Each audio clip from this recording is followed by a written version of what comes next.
Resign ଦଉ ଆମେ ତାକୁ କେମିତି ହରେଇବୁ ଆମେ ଜାଣିବୁ। ପୁରୁଣା ଢାଉକ ମାନଙ୍କୁ ନେଇକି ସେ ଯୋଉ ରାଜନୀତି କରୁଛି ଆମେ ଜାଣିଛୁ। 24 ବର୍ଷ ହେଲାଣି ଯୋଉମାନେ ଖାଇଚିନି ସେଇମାନଙ୍କୁ ଧରିକି ତୁ ବୁଲୁଛୁ।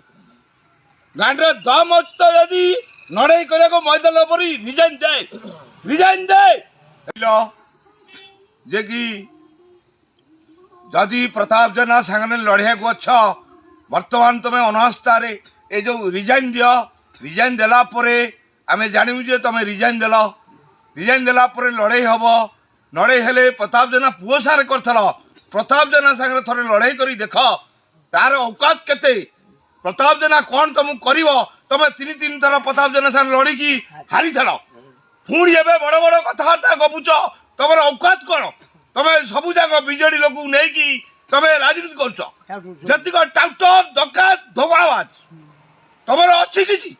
ତମର କିଛି ନାହିଁ। ତମେ ଯାହା କରୁଛ ସବୁ ଯାକ ଭୁଲ ରାସ୍ତାରେ ପହଞ୍ଚ।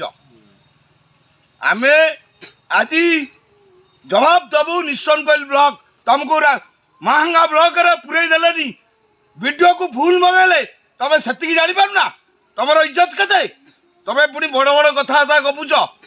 ତମ ମାହାଙ୍ଗା ବ୍ଲକରେ 37 ସରପଞ୍ଚ 37 ନମିନି ତମକୁ ପୁରା ବିରୋଧ କରି ରଖିଲେ। ଭିଡ଼ିଓ ଗଲା ହାତ ଯୋଡ଼ି ଭୁଲ ମାଗିଲା ଆଣ୍ଠାଇକି ଭୁଲ ମାଗିଲା। ଆମେ ଜାଣିଲୁ ତମ ଔକାତ କ'ଣ। ଯଦି ଔକାତ ଅଛି ତ ପ୍ରତାପ ଜେନା ସାଙ୍ଗରେ ରିଜାଇନ୍ ଦେଇକି ଏଥରକ ଲଢ଼।